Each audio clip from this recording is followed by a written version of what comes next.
Welcome back to another video. Today is Easter, actually, Easter Sunday. So happy Easter to those who celebrate and to those who don't. It's my video, so I can be as nice as I want, despite what the name says. Um, we're gonna do a video that a lot of people have asked for, and I was very hesitant to do because I'm afraid of what some of the results may be for people who don't get the results that some of us are getting, and they get upset. So I'm going to say this several times throughout this video, but before, anybody clicks forward or anything like that, I want to say this first. Mileage may vary, as they say.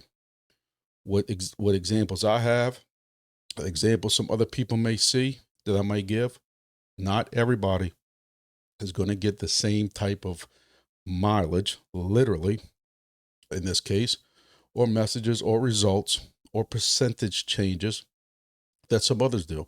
That's why I've been very hesitant. We're going to discuss some of the more advanced, I've always tried to keep my videos as KISS, keep it simple, stupid.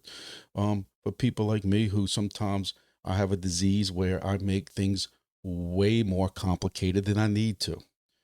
People ask me to do something at work. Hey, I need this accomplished. And instead of me just taking this straight line and get it done, I want to figure out these complicated ways to make, to get it done. And it'd be better, but it also makes it way more complicated. The simple day task can end up being a 7-day task. And that's why I end up getting 17 different projects I'm working on and never finished.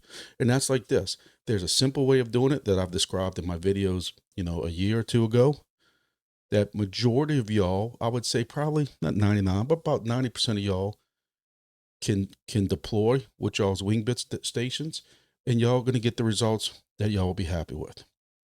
But for those of y'all who like to tinker and squeeze out every little possible message, then this video is for you. I've did some videos in the past about some advanced tricks. I'll try to link it in this video if I can ever figure out how to do that. But before we go any further with that, y'all know I'm gonna ask y'all, please hit the like button. Sometimes I forget to ask that and the videos don't get likes. So I'm gonna ask y'all to please like this video before we go any further with that. If you haven't subscribed, please subscribe. I'm trying to hit 30,000 subscribers. Also, if y'all haven't heard, seen, I don't know how, but please join the Grumpy Discord server.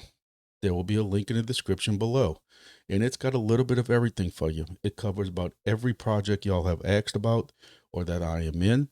There's different channels for that. There's a channel even for other hobby stuff, fantasy, football, baseball. I'm planning on adding a section for that because somebody mentioned it since I just picked up my fantasy trophy from football 4 months late. Also hunting, outdoors, fishing, anything like that, because that's what my other channels cover, even my ham stuff, because that's what my other channel covers. So it's got a little bit for everything, everybody. It covers it all. So check out that Discord. I'm hoping it becomes kind of a one-stop shop type thing. But this video is going to be long enough, so I don't want to go too far on that. So let's get started on all this. All right, so first thing, I'm going to say this again, now for the second time. Results may vary. Mileage may vary. I want everybody to understand, this is why, again, I've been hesitant to do this video, is because not everybody's going to see the results that we're getting.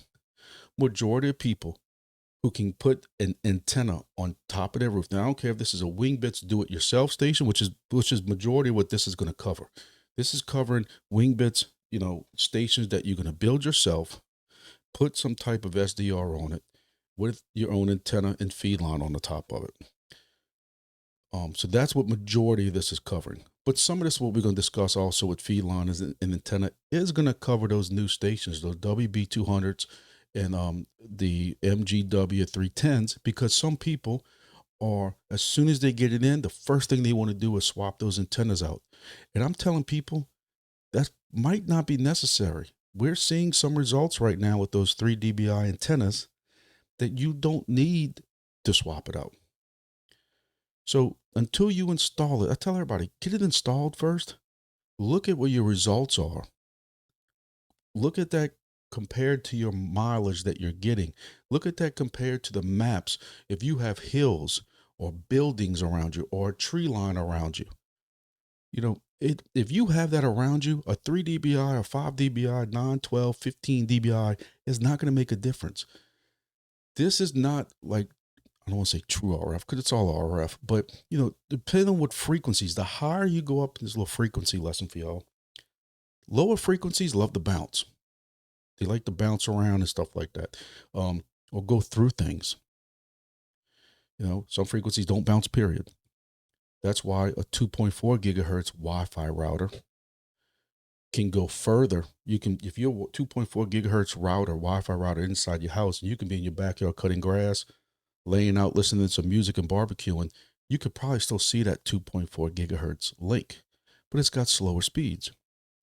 Your 5 gigahertz Wi-Fi router can't penetrate all these walls. It gets blocked a lot easier, but it has higher speeds. That's the give and take. So some people with 915 megahertz with helium, we used to put these high dB antennas up, and we know we can shoot through some stuff. And some people put them inside their house. They had a lot of helium stations around them. They didn't have no issues. Where me, in these helium forums I was in these helium Facebook groups, I was trying to tell people, just think what happens when you get that thing outside. You got to let it breathe. I used to say that a lot. Let it breathe. Higher, better, higher dBIs. You can get a lot more witnesses. And that's what worked. The problem with now, especially you have these people coming in with MGW 310s, is that I have to now break people of what I've been telling them for years with helium, for the last 5 years with helium. And in this case, you don't want those higher dBIs antennas. We have been testing antennas now for this project, Wingbits, and a previous project that we don't discuss anymore because they were a scam. But that's where a lot of us got started at and started doing our testing, which was actually, exactly kind of 2 years ago in April. But I went out there and tested all kinds of antennas. I tested the little cheap plastic PCB board antennas from Amazon. I sat there and did a DIY antenna where you had to solder all the little legs on it and the ground plane, little things and stuff like that. I did all that. And when you do a simple Google search for these antennas, you have a slew of antennas available. And it was like this also for 915 megahertz for helium. And you found some, and I try to explain to people what Chinese clone antennas are, where some of these look the same, but rack or somebody would go stick a sticker on it, and people thought they would get different results. Where I would tell people go buy the Lairds, because the Laird was the king of the king as far as 915 antennas go. But I've tried these cheap Amazon antennas, the outstanding, and honestly, if the plane was over your head and that was about it, you were going to pick it up. Anything further than 25, 30 miles out, you were not picking it up. I have one of these currently deployed at my office because when I'm putting these together, before I go send it out to a host or before I go install it somewhere an hour or two away, I want to put the SDR on it and then install this and make sure it works only for an hour or two. I don't want to get in trouble for gaming, but I'm still going to set it up for a little while. And you can't put your geosigner antenna out, but you can plug your geosigner in just to make sure it installs, because I've had an issue installing that too at one point. So you want to do all that in your office before you go drive an hour and a half and realize there's an issue. Been there, done that, learn from my own mistakes. But I've tried these, kind of homemade looking antennas, sat there and soldered all the freaking wires and stuff like that. It wasn't exactly like this one, but it was something similar. There's a couple of different versions. This is the one I tried, with the little ground plane like this, and people swear by it. But honestly, it did better than this one, but it did not come close to the one I end up, telling everybody about. We settled on one that majority of people have all kind of went with, and that was this one from Amazon. Look, and I'm not trying to make this video any longer than it's going to be, because it's going to be kind of long, but I just want to kind of go through this history, because we still get questions to this day on which antenna are we recommending and why. And we did at first start with this one from Signal Plus, which was a very, very good antenna. When people buy this, like, oh, I'm getting great results. We had great results with this one, the 5.5 version, but when you look at the price, this price fluctuates every time we go to it. At one time, this thing was in almost $70. for the 5.5. And that's when we came across, you see, I purchased it 2 times. Um, and then I came across this one, which was a little bit longer, 2 inches longer. Hey, some of them old folks in ham and RF believe that the more surface area you have, the better chance you have of catching signals that might just miss it, especially when you're dealing with low millimeter type frequency waves and stuff like that. Um, but I'm gonna tell you, you look at the price of this one. This one's $15 more. And if you're like me and you have to buy a bunch, this one does have some feed line with it. Kind of thin, but it'll get you by. But I'm gonna tell you, but you have people who don't listen and they want to come buy the 12 dBi one. 12 dBi one is 3 feet, almost 3 feet long. But I have a friend who has an antenna. Now I got 14 setups plus 5 from my friends that we in together. I got, I've did about 30 setups. Seen it all. When you look at the height similar to what I'm doing with a 5.5, and my friend has one that's a 12, and I get 50 more flights than him, 300 or 400 more um, messages than him, and he can't understand why. He's an RF like me, and he knows majority of the time high DBI wins.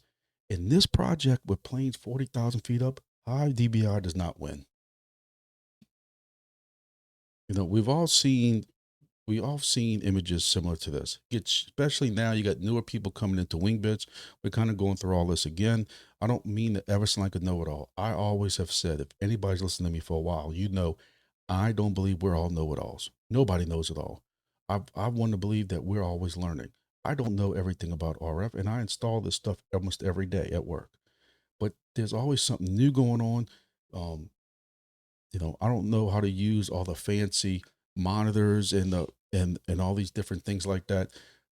Looking at radios transmitting when they're off frequency and stuff like that. I got other people to do that for me. But when you're receiving, and depending on what frequency you're receiving, a lot of this is thrown out the window because a lot of this has to also do with transmitting. And we also have what we call an alligator transmitter, where it's all mouth, no ears type of thing, where it on a transmit antenna, like helium, like some people using like these crazy 12 and 15 dBi antennas and stuff. With something like a helium, if you transmitting this far out, but they're not using any kind of decent antenna to come back to you, you're not going to hear any kind of response. We see that a lot in the ham.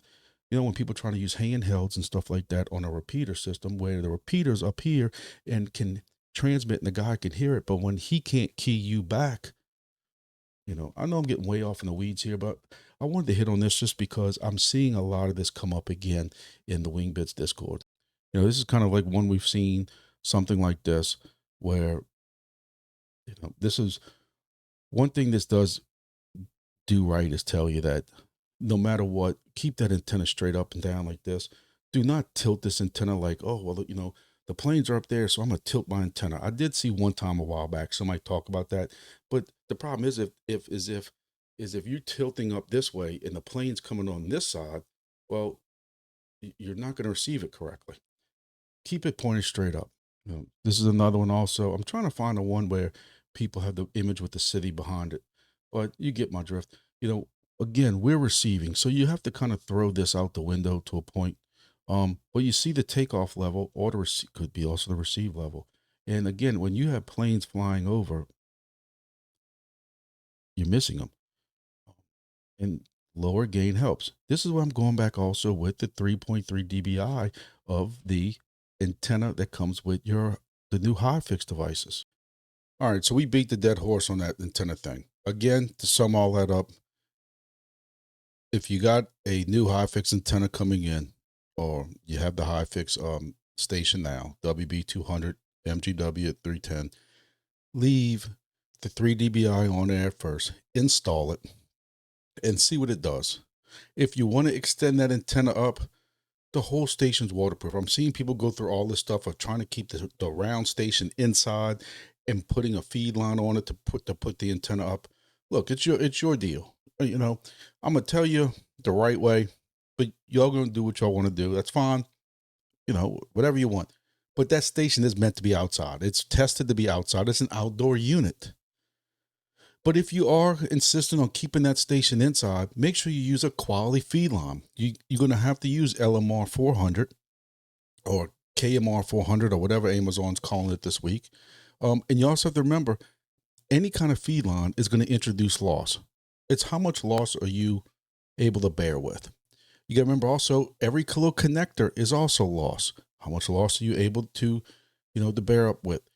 You have a TNC connector on the round part, which then you're going to need a TNC to, whatever the LMR 400's got on it. Was it got an N possibly on it? And at the other end of the LMR 400, you're going to need a adapter for that also, which is going to be back from the N to TNC if you use the same 3 dBi antenna, or if you go and buy your own 5.5, you do that. I have a WB 200 on the way here, supposed to be here later this week, and I'm going to test that, and I'm going to test it next to a do-it-yourself station with a 5.5 and put them side by side and do some testing. That's going to be in a separate video. This video is going to be long enough as it is. Earlier this week, I saw Mike, or Axie, as I still call him, because that's what I'm used to calling him, from his Discord, and then he went and put Mike on it, Wingbits. He's one of the mods, kind of runs the Discord and very tight ship. A lot of respect for the man. He's helped me out with a lot of stuff. But if you look, he has on his message right here, on this message, that this is what his BYOD station's doing with a 5.5 on it. And this is what his WB 200 is doing. I believe it's a WB 200, but either way with the stock 3.3. So this tells you what he's doing with side by side. So you have some people who have DIY stations who are talking about maybe trying to get those Hyfix branded stations. And of course, your boy Grumpy's here to help y'all out, so that, I have this code that's right here. In Hyfix ships, they international, from what I'm told. We've had some issues in the past with one of the vendors that was selling it. Hey, it's a one-time thing. There's a lot of vendors out there that are successfully doing their job the way they're supposed to be. So we're not going to let one guy and whatever is going on that he did that ruin anything. And with Hyfix.ai, using the code GrumpyDad56, you can get 10% off these devices. Those devices cost a little bit of money. 10% off helps. Also have a code for Helium Deploy if you want to look at that at the bottom.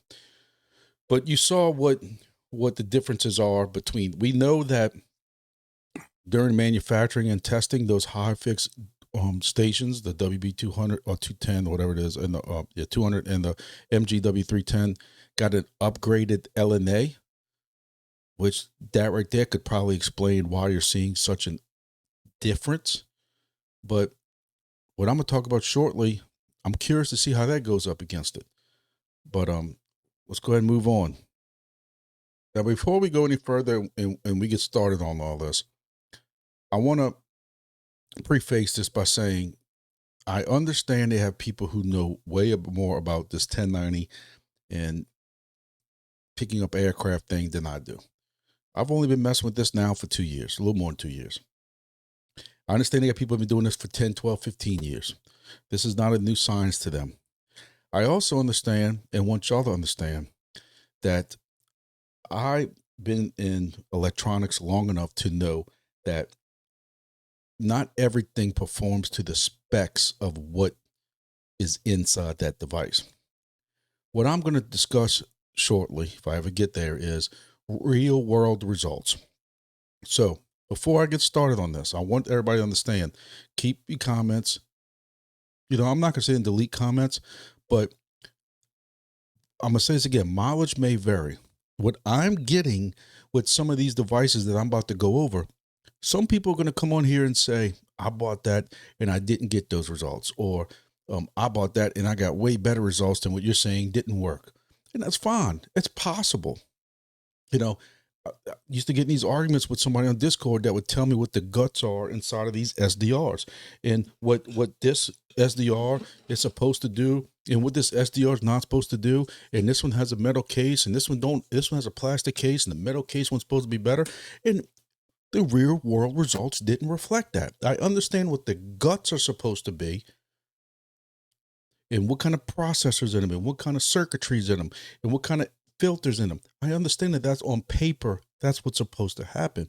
But in real life, on some of these, my results did not reflect that. And I go over that in one of my previous videos. I'm going to show at the end of this video. I'm going to have a link for it. But we didn't see that. And one of the ones that I got the best results to this day, straight out the box, one of the ones I got my best results from was this one from Amazon, actually from AirNav Radar Flight Stick, Radar Box. This green one was by far, in the beginning, I bought a bunch of these black ones. We're going to go over those in a second. But when I swapped, again, I was using these for some time. I had 2 or 3 of them back then that I was using these for ham projects, VHF, UHF, different projects that you can do with ham radio stuff. It was cool. They were cool. Was supposed to be trying to do my own weather radar, or not weather radar, but weather, where I could pick up the GOES satellite and get real time, from space, the satellites that could see all the cloud covers and stuff like that. It was a cool, different project. But anyway, and I started using these first with the previous project that we don't discuss anymore, but it was a 1090 project similar to Wingbits, even though Wingbits is way more successful. But it was the green version. If you followed me at all, you knew this is what I pushed. You can see I purchased a couple of them, and I purchased more than 18 because I did more than 18 stations. But also some host I had where they would purchase the thing and I would send them everything else, so that it can get shipped directly. Same thing with the antenna. But what we started happening was, and let me back up. But also what I also purchased to test was, I tested against this black thing. I also purchased one of these from FlightAware. This is another one with a plastic case on it. And, I need to go find the whole description that somebody put a while back on what's inside of all these things. But this one's $40, when the other one from, Amazon was $50. This one you had to pay shipping on. It took a couple of days longer. Where Amazon, I could get this one in one day, tomorrow actually, which is a little bit faster than normally.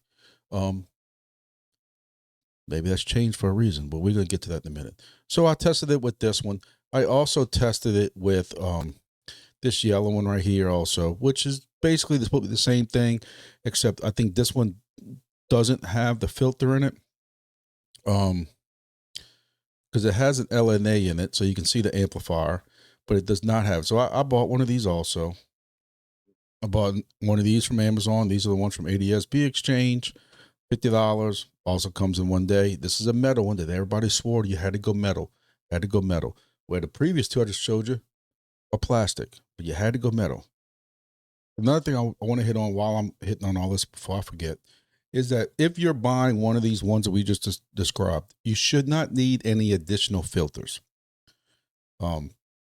Very rarely, 1 out of my 14 stations needed additional filtering. But if you already have like a soft filter, you're not going to go buy another soft filter. You have a soft filter on those SDRs. You don't need another one. So you should not need any additional filtering like this. You could try it. There'll be somebody out there who said they tried this and it worked. I've never personally tried one of these. I'm looking for, if I need filtering, I'm looking for more of a cavity type filter, which is going to be a little more precise at that 1090, not a bandpass filter. Now, one thing I do want to hit on before I get too far for myself, a lot of people cannot get those items we just discussed at Amazon. One place y'all can go. I've helped a couple of guys in Africa to get stations up. They wanted the DIY stations. They had the licenses. And Pi Hut shipped to them in like 2 or 3 days in Africa. So you can go to Pi Hut. They have this 60 centimeter antenna, which is very identical to the one that I prefer, that I've told everybody about from Amazon. They look pretty close to each other. And the guys that have tried this have had great results. You can also get the SDR that I recommend now, which is this one. Even though it's the plastic one, you can get it.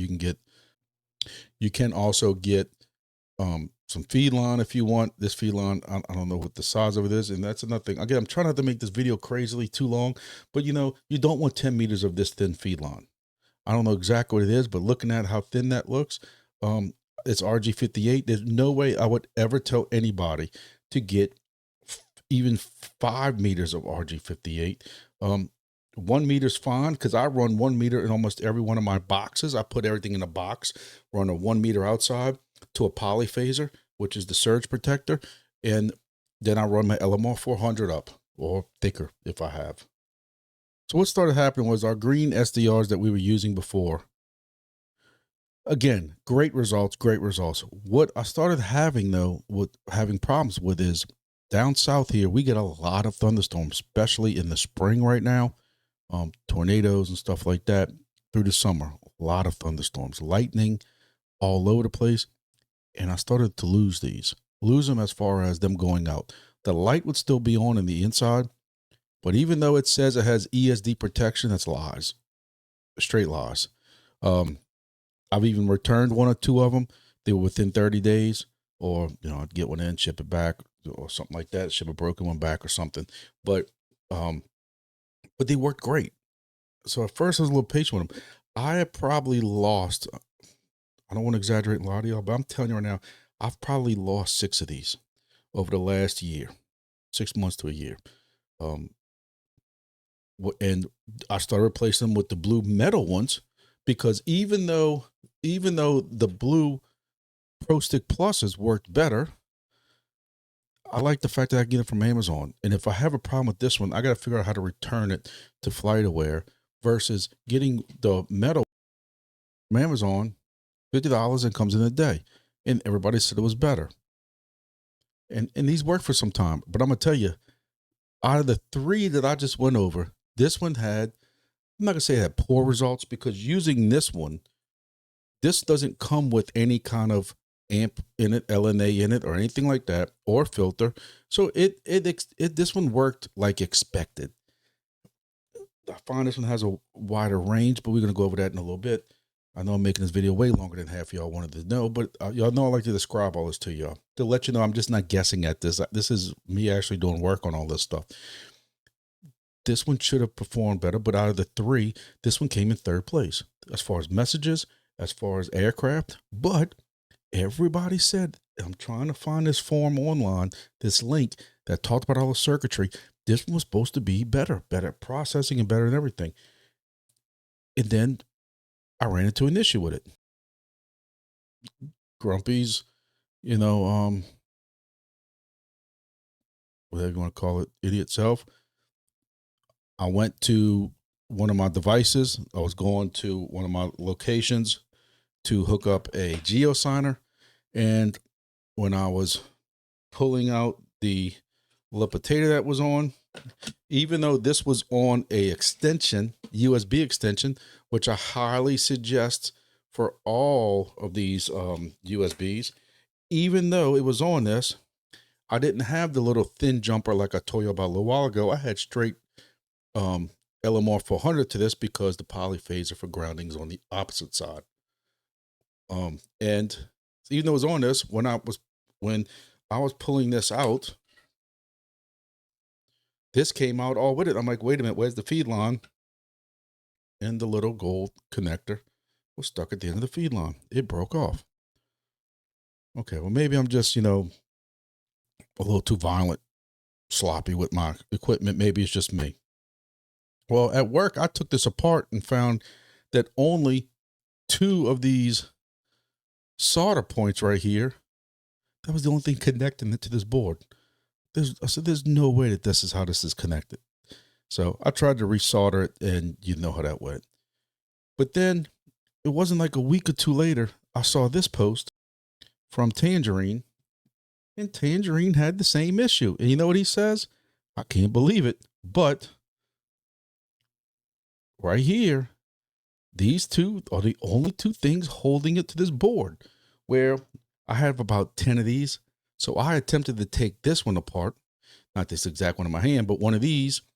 And my plan was to try to remove this, because this one actually had this solder thing broken.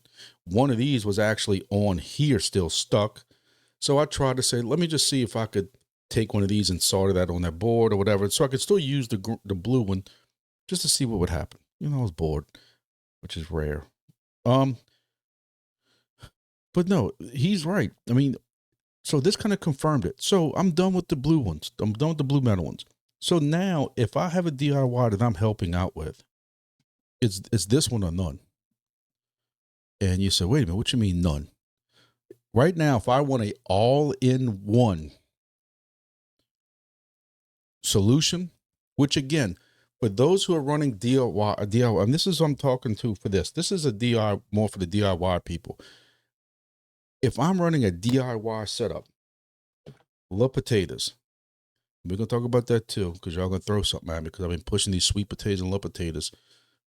But if y'all running this right here with some quality LMR 400 feed line to a 5.5 dBi antenna, getting that antenna above that roof line is going to be 99% the best setup you're going to do. And you're not going to be able to really squeeze any more about that. And for the best cost to get into that project, if you have a DIY license, this is all you need along with that antenna. Or if you live international, you buy this from Pi Hut.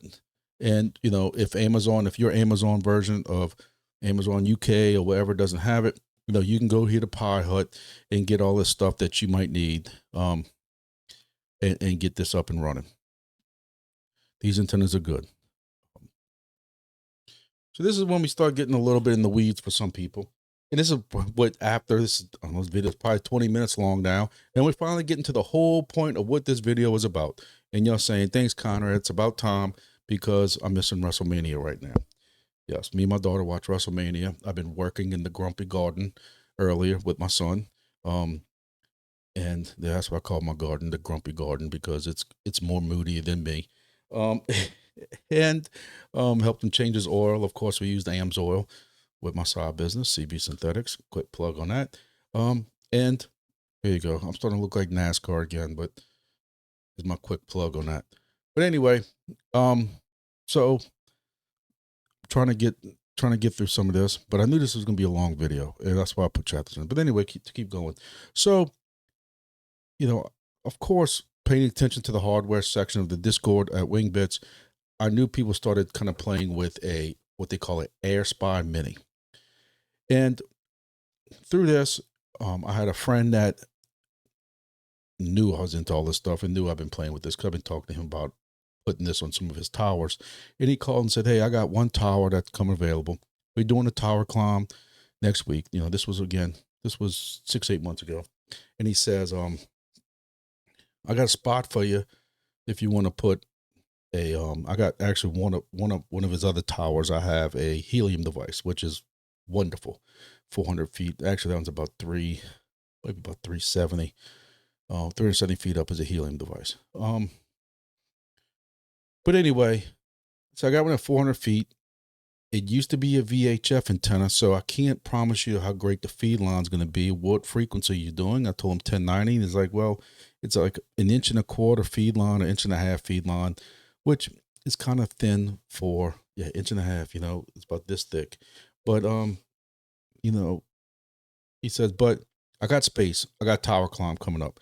I have to go and swap out a customer's. Forget what they were swapping out. I don't even want to lie to you. He says, but if you bring me the antenna by Saturday, it'll get installed. Guarantee I had it there Friday. And, you know, we hooked it up, and I've did countless videos on it that it took some tuning to get to. 400 feet up, you suck in a lot of noise that doesn't even have anything to do with the frequency you're on. But also, Axie and one or two other people started talking to me about, man, if you are that high up, you need to start looking at this Airspy Mini, at least on this one because you should be getting way more messages. And at first I blew it off, but as more people talked about trying to squeeze out as many messages as possible, in tinkering, and you know, that is what I kind of got started in this, is tinkering. And like some people, they just want to squeeze out the best possible results. So, you know, at first I tried the 3 different SDRs that we discussed. And what I found was the blue flight aware one. That one actually did the best filtering. They kind of performed the way I thought they were going to perform. No, the green SDR, you know, this one did perform probably the best as far as distance and aircraft were concerned. This one did show, and again, that goes against, I wish I could find a spreadsheet, but this does go kind of against, again, what's in that paperwork, what this guy, with the spreadsheet he put together, and what all the guts are inside. It kind of spit in the face of that. I don't mean no disrespect to him. Again, I understand. I do enough stuff with RF, with radios and stuff, that what the guts should be operating as and what happens in real life, sometimes it varies. Again, he knows more about this than I do. But I know that this one performed the best, but the noise level was stupid, and it was killing me in messages. So I tried to put another soft filter on it. The soft filter didn't really help that much. There was just too much noise coming through it. So then, you know, I swapped to this one, and I did try this one for a little while, but this one, the aircraft just was lower. Noise was about the same, maybe a little bit better, but you know, so I went to this one. This one, by far, the aircraft wasn't exactly as high, but this one did do a better job filtering. But it's still, my noise level was still high. So first thing I did first, as I said, I need to do something with the filtering. So doing some research, came across a guy in the Discord. Also, while I'm looking around, I came across this also. This is one of the worst antennas that are out there. You know, for how good this green radar box worked, I've always said this antenna is trash. The biggest thing about it is the amount of feed line that's on here that is super thin, 32 feet, which is way too long, too much loss. And as you can see on the bottom of this, you cannot change this out. So stay away from this antenna completely. Again, I don't want to make people waste money, but if you have this antenna, you may want to look at upgrading. You have to upgrade feed line. Also, make sure that whatever feed line you're using, you have the right connector on the end of it to go into that SDR. That's something you need to look at. Here's another one. I meant to go over this earlier, but I'm trying not to take too much time up in this video, which is too late as it is. But this is the soft filter that you can add if you want. But again, these things already have, you know, the 3 we went over. The green one and the 2 different blue ones have a soft filter already. You really don't want to do double soft filters. Many people have discussed that on the Discord also. It's just creating additional loss. And if your noise levels are too high, you probably need to step up to a better filter. So at some point, Lothar of the Hill people put out a guide about 1090 filters and some comparisons and stuff like that. And I knew I needed to get the noise down on this tower. All right, I'm in between watching WrestleMania with my kids and doing this in between matches. So this is going to be all over the place. I'm trying to keep my train of thought. But I know I left off where I needed a new filter, a filter that would really take care of noise. Through Discord and different research and stuff, I came across this one. It's on eBay. Kuna Beach makes it, but this is actually, as he's called in the Discord, Lothar of the Hill people. I'm doing a movie, I don't know. But there's a lot of people who discuss his filters. There are some other cavity filters that kind of look similar to the, but you know, for people who understand these type of cavity filters, you know, we use a lot of them in the ham world, in the RF world. These are way better. than your normal saw filters that cost $9.99 or $10 or $15. These using cavities that will trap unwanted frequencies, let the wanted frequencies go through. And he actually shows here where, you're at 1090 megahertz and you see the drop where what it allows and what it blocks. It's blocking anything that's not within, basically 1086 to 1094. So that's what you want. And it does a very good job rejecting it. You can simply, you don't even have to know how to use these type of monitors to see that this drop off right here and this come up right here, that this is what's being allowed and this is what's being cut off. Very good. Very good. And he shows you that he's measuring. And supposedly from what he's told us, he literally tests each one when they're made. He hand makes them. So, he's testing these to make sure that they all work the way they are subscribed. And there are some other versions out there. Sismocom makes one. The one that Lothar makes is supposed to be very similar to that one. And there's one from Jet Vision. And hell, they all do good. You're getting into a premium type filter. And again, this is where I start with the fact that I tell you that not everybody's going to need this. I have 2 Wingbit stations on buildings in Baton Rouge. Baton Rouge is a bigger city. One of those buildings has Verizon cellular stuff literally 10 to 15 feet away from where I have a Wingbits antenna. And I don't need extra filtration. That SDR, which I believe is a blue FlightAware one, the noise levels are good enough that I'm not concerned with any of the extra issues, if that's the word, noise issues or anything like that. My station that's on top of my friend's 400-foot tower, there's no antennas next to it, but at 400 foot, we had the same problem with VHF and UHF. I've did many repeaters in the past. My repeaters that are on that person's tower at 400 feet and 375 feet needed additional filtering compared to what other repeaters I have did in other locations. When it's up there, it's seeing, if you can imagine you sitting on top of that tower, how far you can see out, it can soak in a lot of RF, which is considered noise when that's unwanted off that frequency that you're not trying to pull in. So I added that filter and I saw a significant difference in noise. Now, I did try it just for kicks and giggles. I took it back off for a little while and I tried it on 2 or 3 other stations over a couple of days.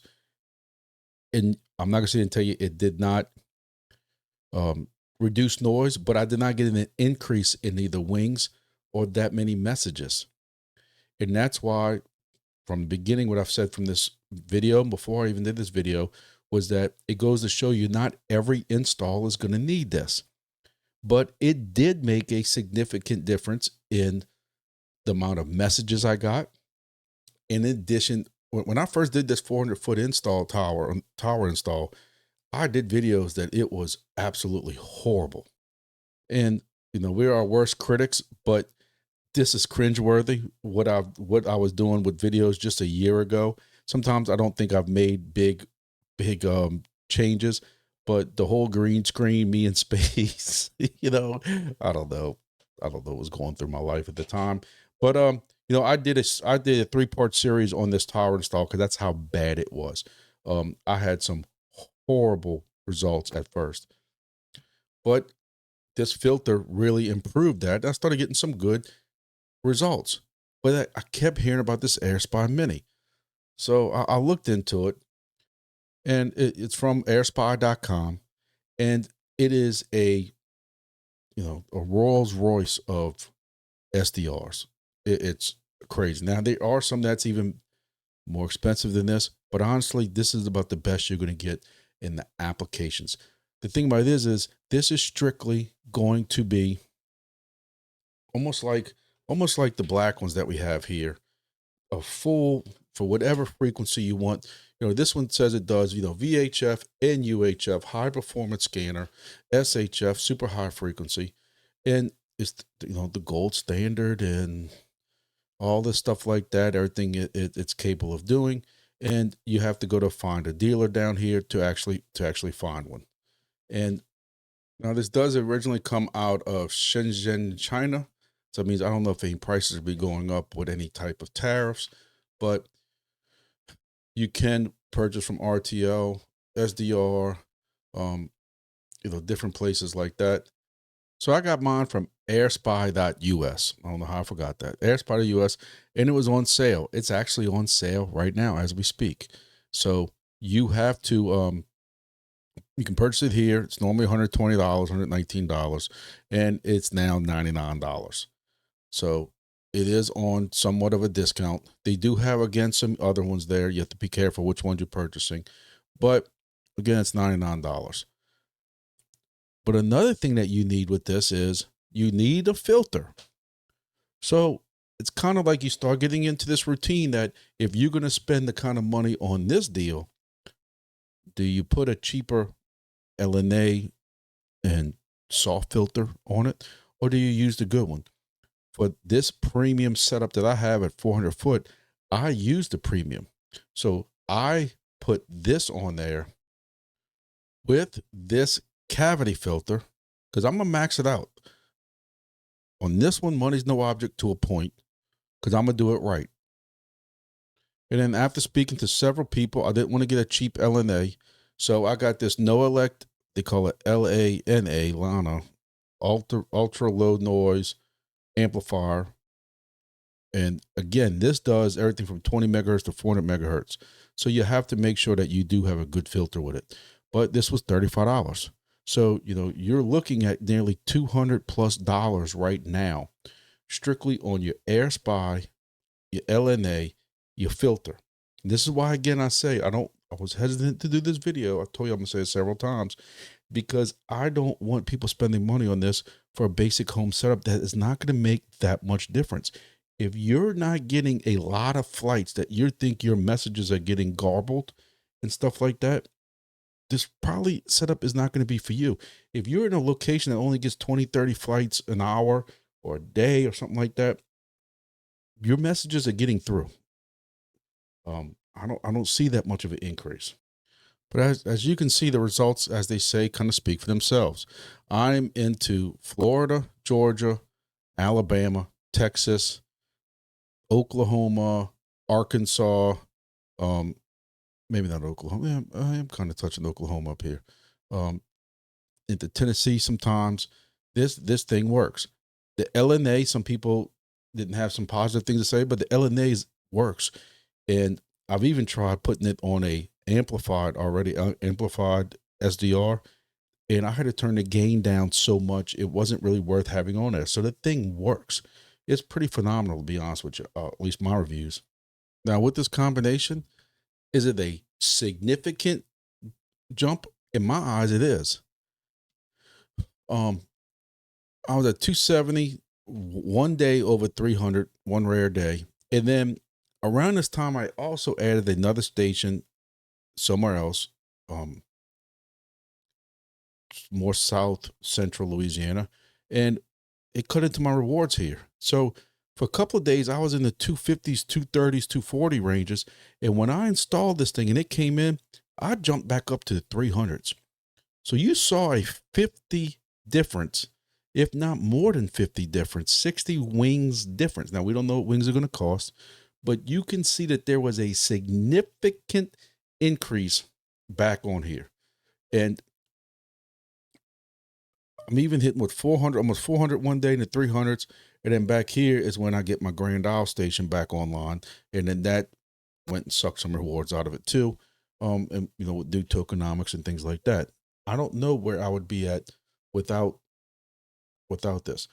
Also, during some of these days, I was doing some testing, and we're going to talk about that in a little bit. Again, this video is going to be long. I'm sorry, but I'll try to put chapters. But y'all wanted to know about all this different testing I'm doing. I also started doing some testing with some other things also. So another thing that I started looking at, because I had when, let me back up. One thing I will tell you is that with this new Airspy Mini, you do have to go to the, look, I didn't notice this even existed when I did mine, but I was told about it later. If you go to Wingbits and you go to the setup discussion section right here, there's a threads section right here. You go to threads, and there is a thread actually about the Airspy. You have to configure this Airspy to work correctly with your Wingbits. It is not plug and play. So you can go in here and see about the different scripts and stuff like that, of what exactly needs to be done. But there are several guys that tried it. Now, a little bit of a cheaper option. Hey, look, you can't beat this price. I'm not saying you can. $7.03. I know, just to give them prompts, if you see probably one of the most active guys in the Wingbits Discord who's actually not a mod or not getting paid, and we kind of, he would be the UK version, I guess, of the grumpy dad, because his filter's kind of broken sometimes. That's probably why he can't mod like me. That's why I can't mod Wingbits. But he suggests that he's putting one of these on every one of his setups. So at some point, I purchased one of these, and actually I'm up to 2 now that I purchased, and then I put that on my Airspy Mini. Now, it went 2 or 3 days on somewhere around here, and I found that my airplane stayed about the same. However, there was a significant, I can say significant, there was a decent difference in the amount of messages that I got. And it made a slight difference in the wings. Again, mileage may vary. I went back to, since I already had purchased it, and I knew it was my ideal setup for my 400-foot device, 400-foot tower, or my setup on my friend's 400-foot tower. I put it back the way I originally designed it, and I maxed it out, so I can max out my wings. Then I had this bright idea that, well, wait a minute. How much difference can there possibly be between the Airspy Mini and then going back to one of the original ones I used, which was this black one? Now, this black one, because I've had great success in the ham radio world with it, I wanted to test out this version with the purple. And ladies and gentlemen, I'm going to tell y'all, I found the results very, very close to what the Airspy Mini with this device and the, versus this. Meaning, did I, on a 400-foot tower that's seeing sometimes 400 miles, see a difference? Yes. I'm not going to sit and tell you I didn't. However, do I think that if some of y'all who are putting this stuff on top of your house, who's trying to squeeze as much messages, might not do better by purchasing this combo? It's possible. This is where you have to make the decision is, are you willing to waste money for this project? Because if you're already using an SDR that's giving you good results, but knowing you might go buy another one from online, what I would not do is I would not add this to a powered SDR, meaning the blue ones or the green ones. Would not do it. So I'm going to tell you right now, I have a device that green SDR went out, and I'm using this exact setup because I got like 10 of these. These things are $7.99.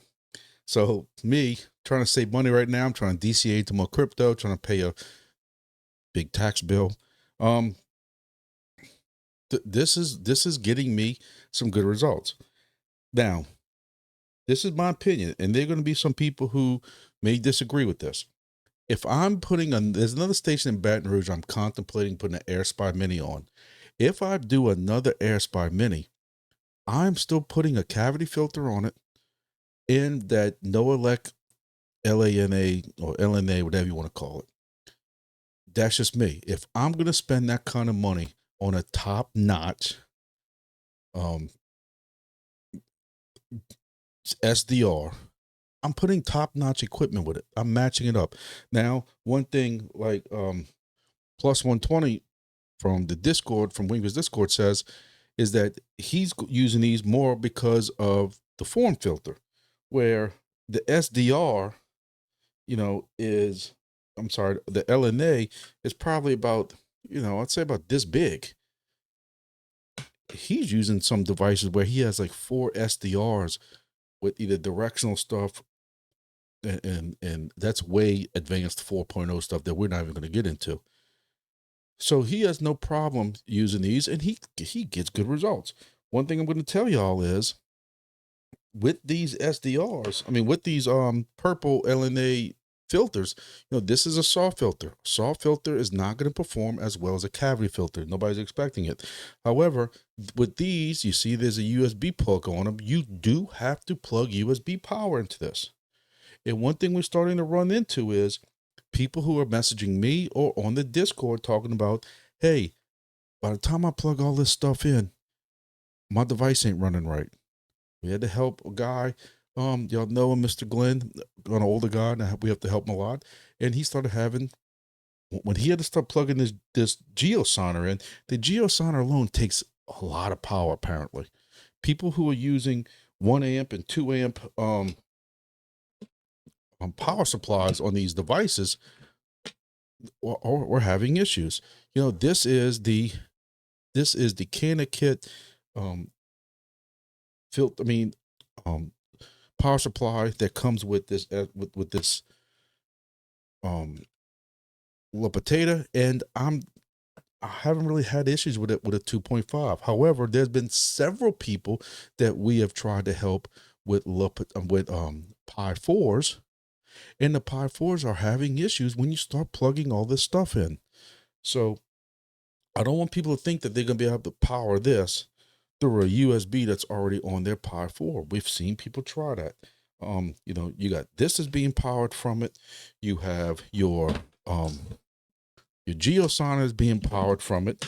And some of y'all even have a USB dongle being powered. These take some power too. So you almost have to start running some type of, you're going to have to start going into some type of USB powered hub. We've been recommending this, like Axie or Mike from Wingbits has been suggesting this, some of the other guys, especially with these geosonners. But you start looking at something like this, and this one's real fancy because it's got like these power buttons you can turn on and off if you want, but it's got one main USB that would plug into it, but you can plug, your USB. This is a 2.4 only one host. I had to get 5 because all he broadcast from his device, it was from his cable TV provider, so he couldn't get into it. The cable TV providers out here are locking down their routers that you can't even get into it. If you got to do a port forward, you have to contact them over the phone, and they can go in and do port forwards. Ain't no way. You heard what I said? Ain't no way. That's why I do my own routers. But anyway, I did discover that you have this 5 gigahertz one. It does 2.4 and 5 gigahertz.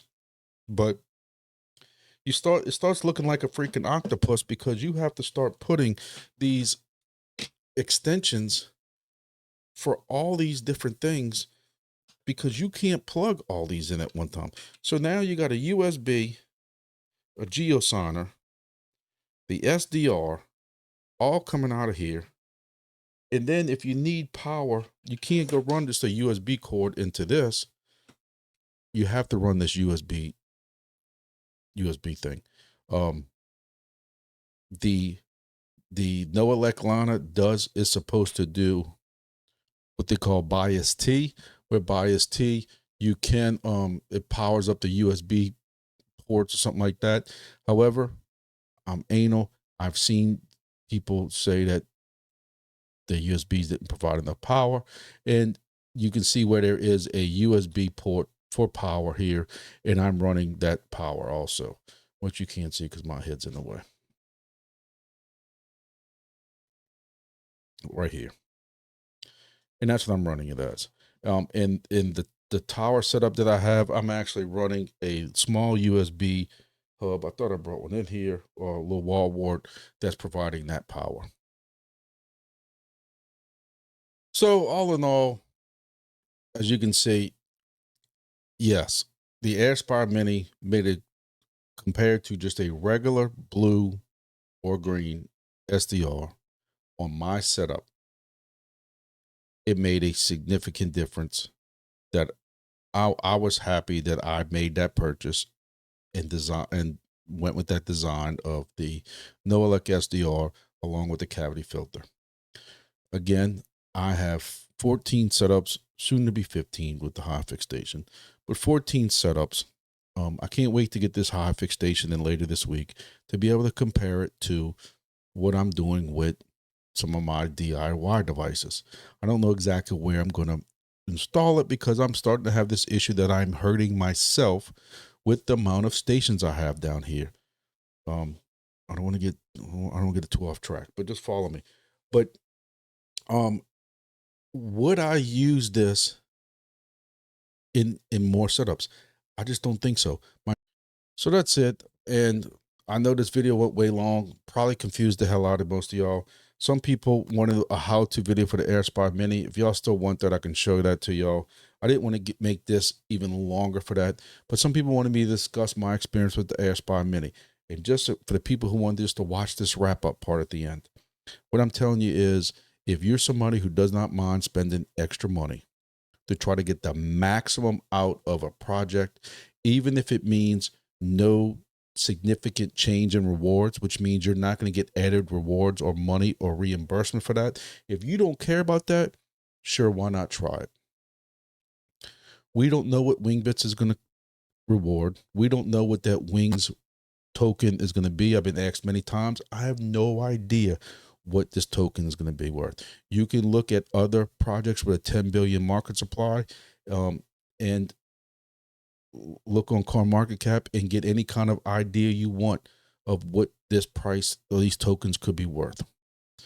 So you don't know. You don't know, by getting 2 or 3 extra wings, if that's going to be a couple of cents, is that worth you spending an additional $100 or $200 on an Airspy Mini with a cavity filter and LNA?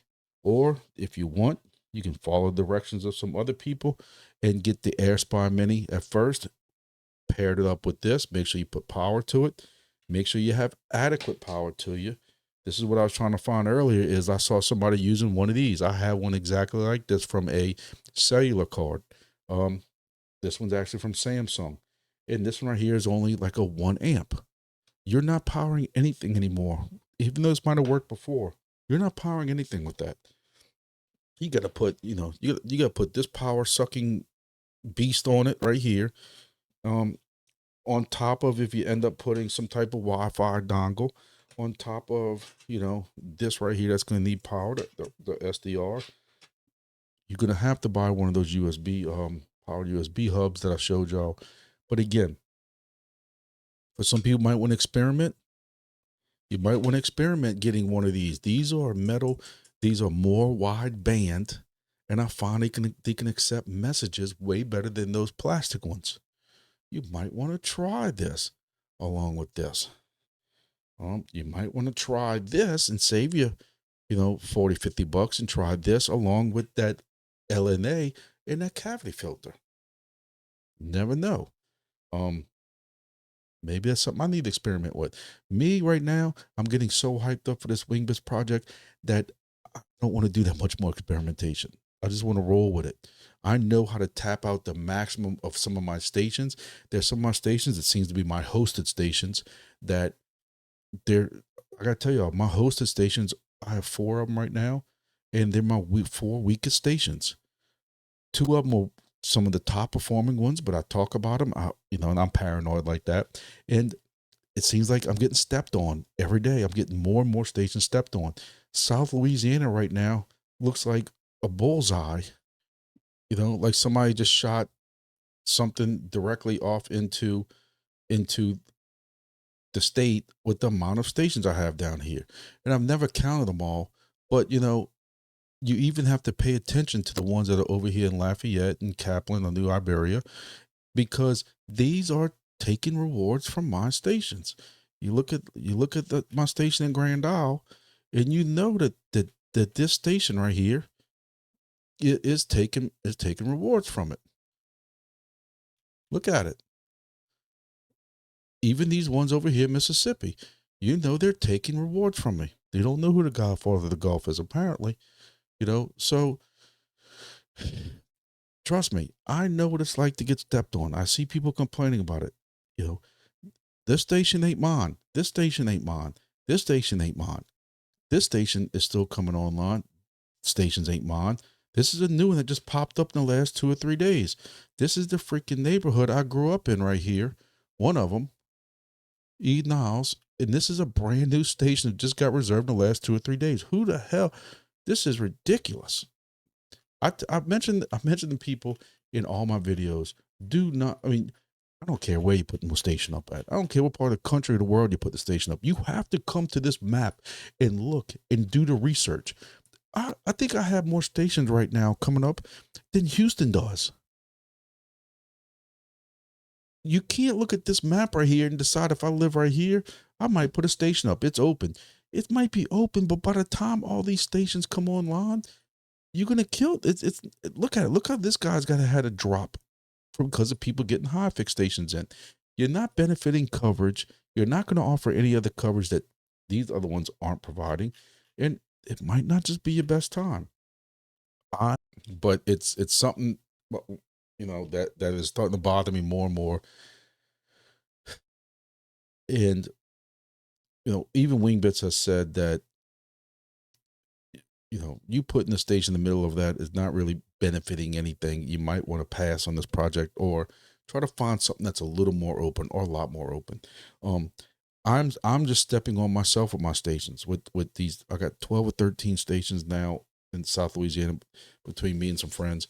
And I'm looking for host stations. If you think you have a station that that's the good thing about my DIY stations is I can move them.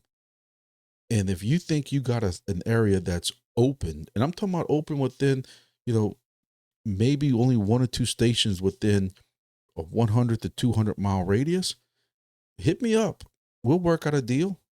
But me just putting more stations in South Louisiana is not benefiting anybody when people are just coming anyway, willy-nilly, and throwing stations out there.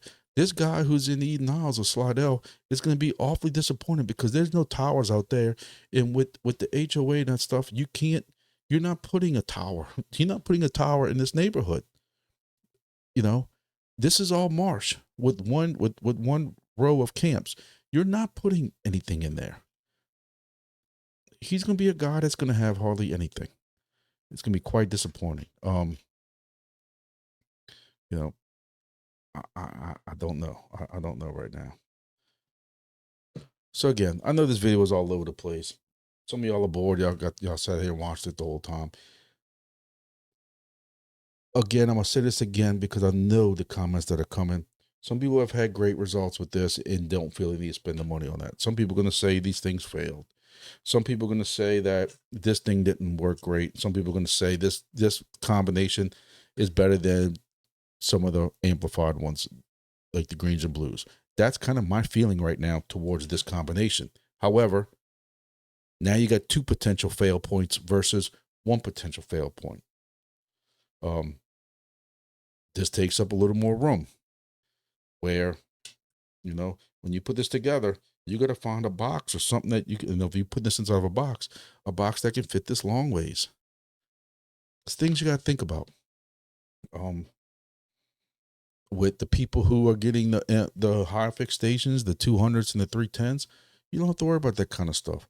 You just got to worry about if you're going to extend that antenna using some of the best feed line you can. And I just don't know if it's necessary. We'll find out next week when I get one. So if y'all have any questions, drop me in the comments, come to the Discord, ask away in the Discord. The Discord's got its own Wingbits channel in there, and ask away. And hopefully this video helped you and not confused you like I am right now. And, we'll see. Maybe when I edit this thing, I've been recording this video on and off now for 12 hours. So maybe when I put all this together in editing, I'll realize that I'm either just confusing some stuff and take some stuff out, or I might even add some more. So we'll see. Thank y'all for watching. See y'all in the next video. Don't forget, Monday nights is my videos on all the projects we're in. Thursday nights at 7 p.m. Central on YouTube is our live that we do, where we just discuss all these projects and people just ask questions and we just chit chat for an hour, 2 hours sometimes. See y'all then.